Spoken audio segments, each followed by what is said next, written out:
Hey friends, welcome to or welcome back to my channel. If you're new, my name's Kristen, and today I am so excited because I'm doing an absolutely crazy set of nails inspired by the movie A Nightmare on Elm Street. While we talk about the movie, I am going to be sculpting a super long set of nails using acrylic with these really long nail tips. I only had like maybe 20 of these nail tips in total, so this is like the one and only time I'm going to use them. But yeah, I'm committing. We are going to sculpt these and it's going to be a great time, so be sure you stick around.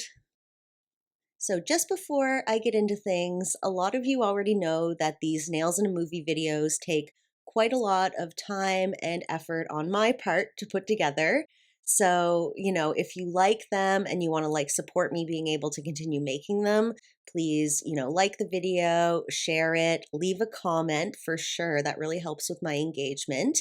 And I also have a Ko-Fi link on my profile if you felt like you wanted to support me financially in any way. So yeah. All right, that's it for the housekeeping stuff. Let's talk about A Nightmare on Elm Street. Released in 1984, written and directed by Wes Craven, A Nightmare on Elm Street kind of took the world by storm with how terrifying the premise was and how likable the characters were. The story centers around a relatable group of teens who start getting visited in their dreams by a terrifying individual who has knives for fingers. His name is Freddy, and they quickly learn that if he kills them in their dreams, they die in the real world. So that's the basic rundown. I'm sure a lot of you have seen this movie or at least know of it through pop culture. I don't actually remember when I first saw this movie, but I do recall as a teenager watching the third movie and just being so scared. It was like the scariest movie in my world for many years. So we're not going to talk about the sequels, I don't think, today, but there are a lot of them. There's a total of 9 Nightmare on Elm Street movies, and I am counting the remake and the Freddy vs. Jason movie. And I watched all of these last year with my friend. Obviously, it took a few months to get through them all, but yeah, I watched every single one, and I've been meaning to make this video since, well, pretty much since last year. And I had also watched the, I think, nearly 4-hour long documentary called Never Sleep Again, all about the making of the movies and, interviews with the directors and the actors, the makeup artists, etc. So I'm just like loaded with knowledge about this movie. So we're going to go through quite a bit of information that I've found particularly interesting. So, this film franchise would not have been possible without the creativity and directing of Wes Craven, who is a big time horror icon. I'm sure most of you have heard that name before.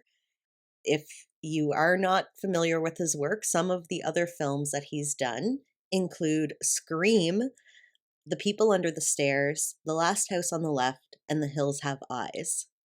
And just from that small selection, you know that he's had such a dramatic impact on the horror genre, creating the Nightmare on Elm Street movie, which led to a big franchise opportunity, and also Scream, which is still ongoing, still so popular.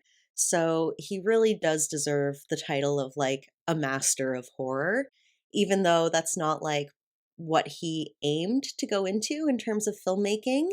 But like a lot of filmmakers, doing horror movies is kind of like one of the easier, like more low budget genres to, get your foot in the door in terms of making movies. After a long and successful career, Wes Craven did pass away in 2015, which is a very sad day for the horror community and people like myself. But he had so many amazing contributions that his legacy will live on for a very long time.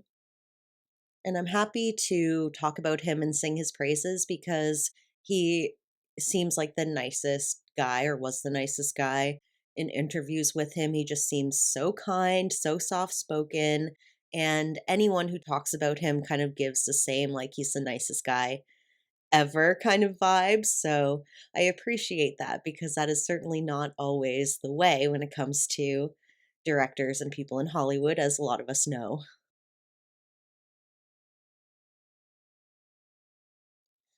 Now we're going to jump into the inspiration behind the story. So this information is it's scary, okay? So brace yourselves a little bit.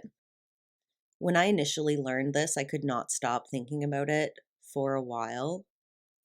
So the idea is actually based in a true story and some real accounts of kids dying in their sleep. The events were called, or they were classified as something called nocturnal death syndrome and referred to as mysterious dream deaths.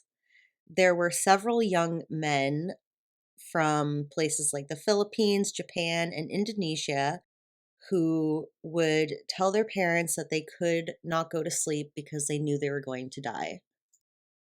In one particular recount of the events, this one young boy would tell his father that he had this really terrifying nightmare and said he could not go back to sleep. He's going to die. He just knows it.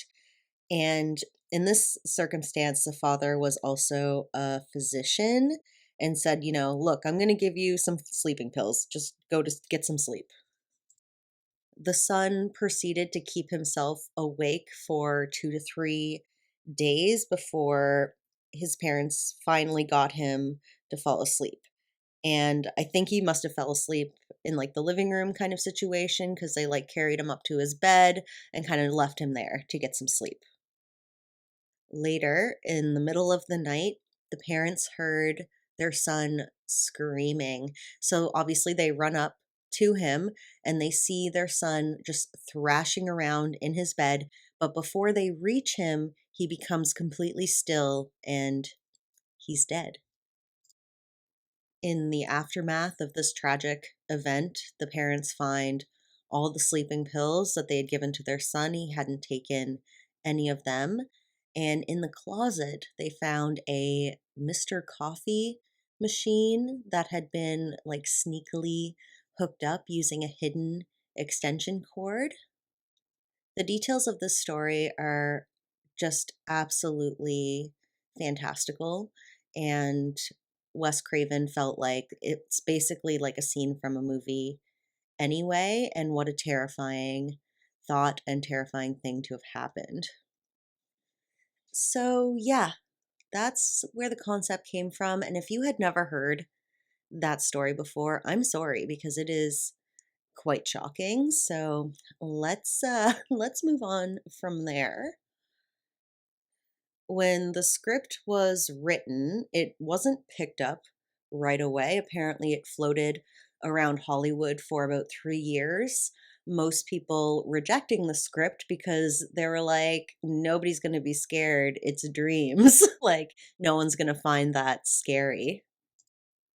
There was only one person who actually saw the potential of what this movie could be and how terrifying it could be to the masses. And that was Robert or Bob Shea, who at the time was the founder and CEO of the production company New Line Cinema.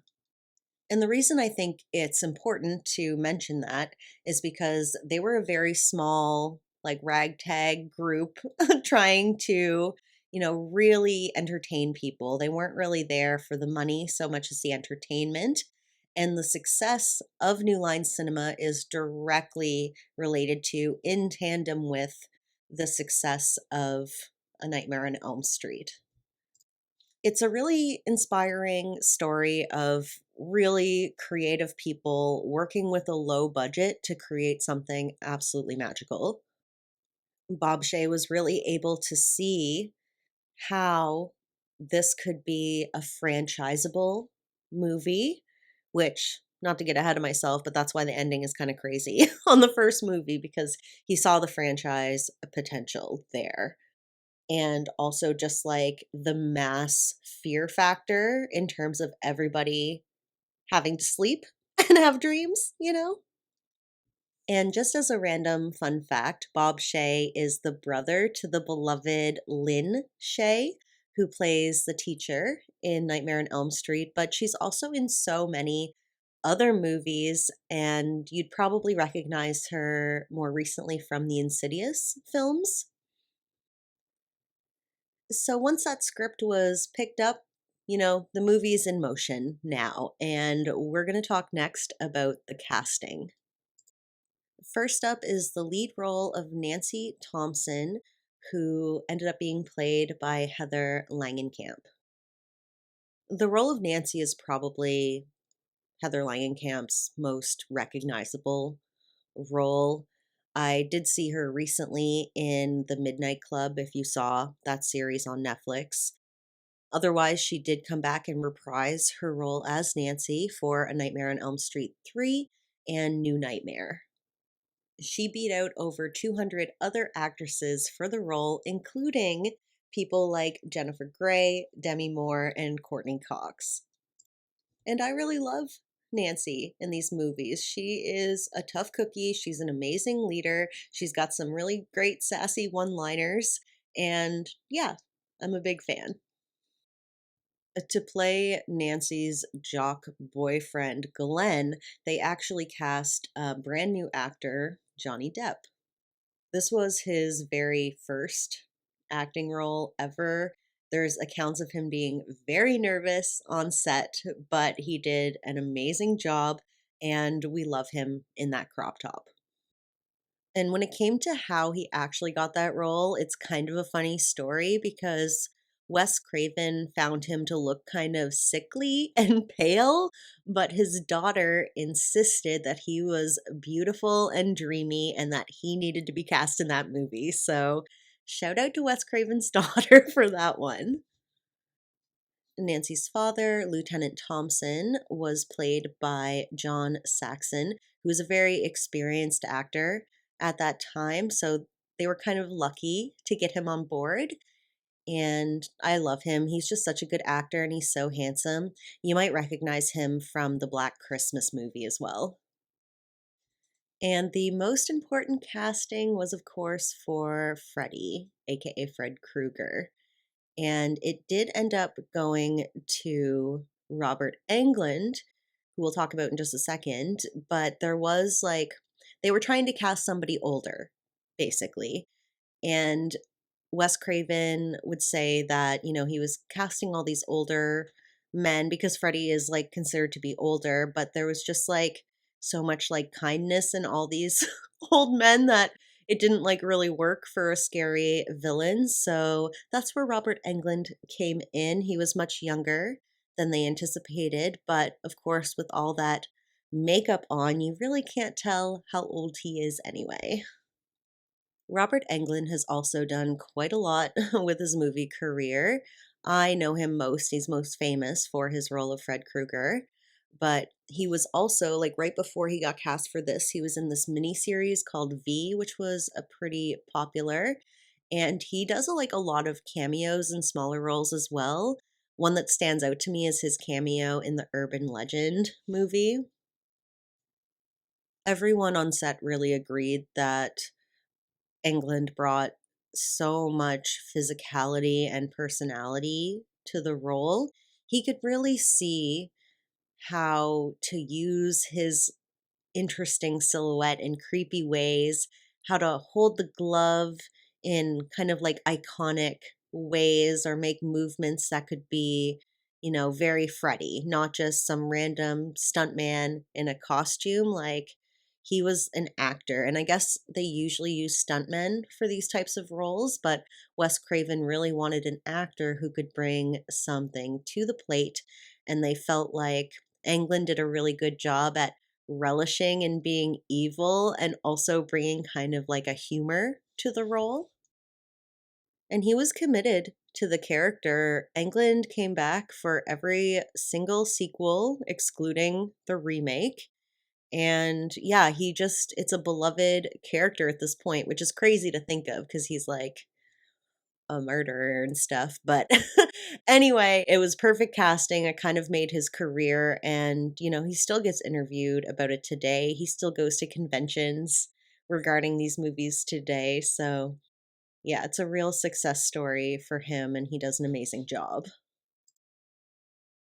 Now, the character design of Freddy has a few very interesting details that I want to go over. The glove that he wears with 4 knives on the fingers was inspired by the idea of a bear claw as like a primal fear element.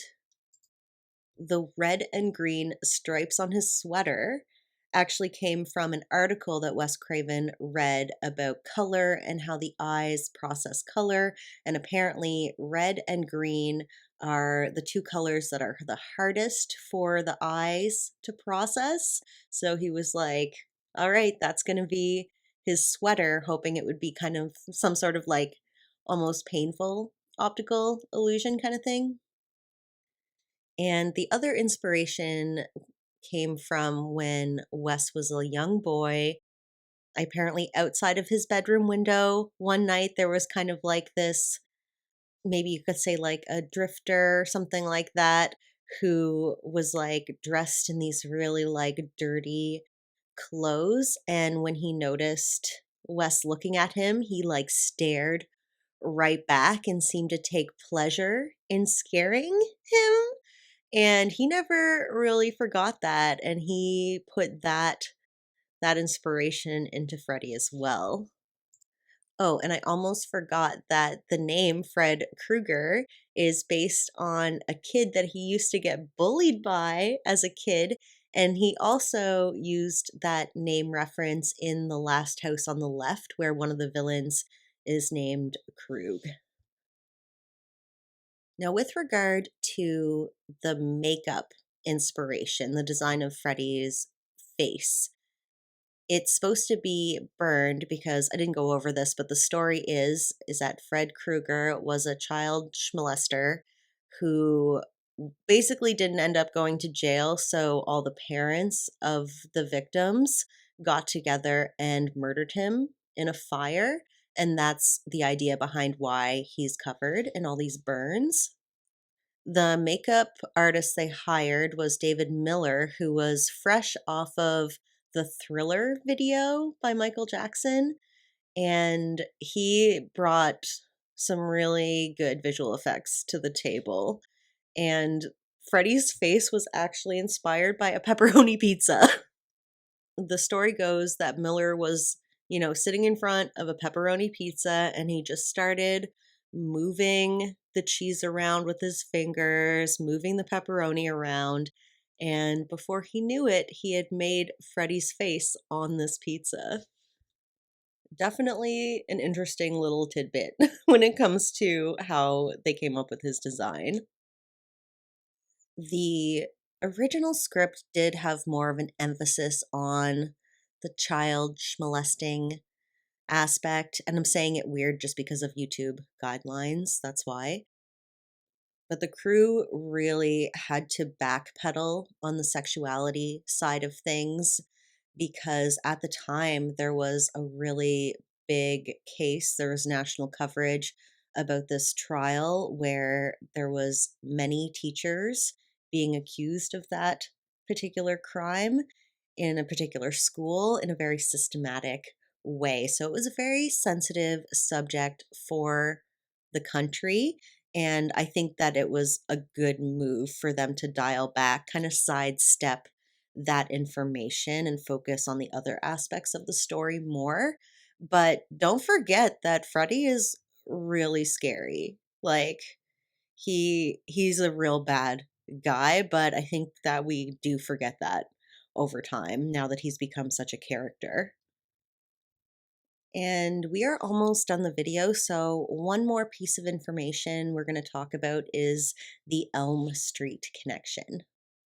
And when it comes to why it was called Nightmare on Elm Street, particularly, is because Wes Craven felt like that name evoked a sense of Americana. Apparently, Elm Street was a street where Kennedy was assassinated, and it's just so common, right? Like every town has an Elm Street, indicating that nobody is really safe. So, in conclusion, if you have not, by some miracle, if you've never seen this movie, please take some time to watch it. It's genuinely so scary, so creative, has a really great cast. The chemistry between the characters is amazing. There was so much love and attention and detail put into this movie, and it deserves to be recognized even all these years later. I would love to see more, to be honest. I'd like to see another Nightmare on Elm Street movie. And I feel like they really missed an opportunity to have like a Nightmare on Elm Street Christmas collaboration, especially with the red and the green, you know? But anyway, I kind of finished up everything I wanted to say, and we are basically at the end of the video. So I hope you enjoyed everything, and let's take a look at the finished set. Okay, I'm creeping in to your dreams with the finished set. It's honestly, it's really intense, and the length of these nails is a little scary all on their own. And fun fact, it took me a couple of days to finish this set, so I actually had to work with these for a couple of days, which was interesting. But yeah, for the Elm Street nail, I added a couple of blood drips, added a few more blood drips to the sweater nail as well.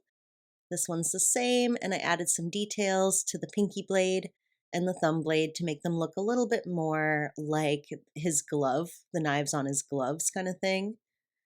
I'm so proud of how I sculpted these too. Okay, little intermission.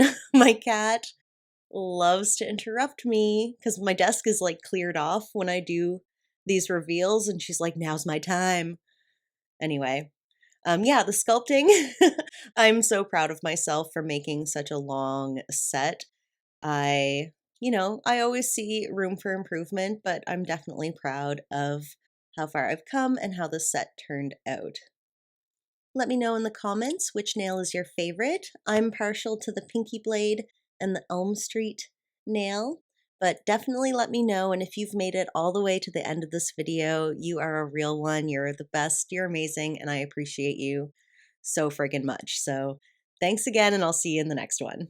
Bye.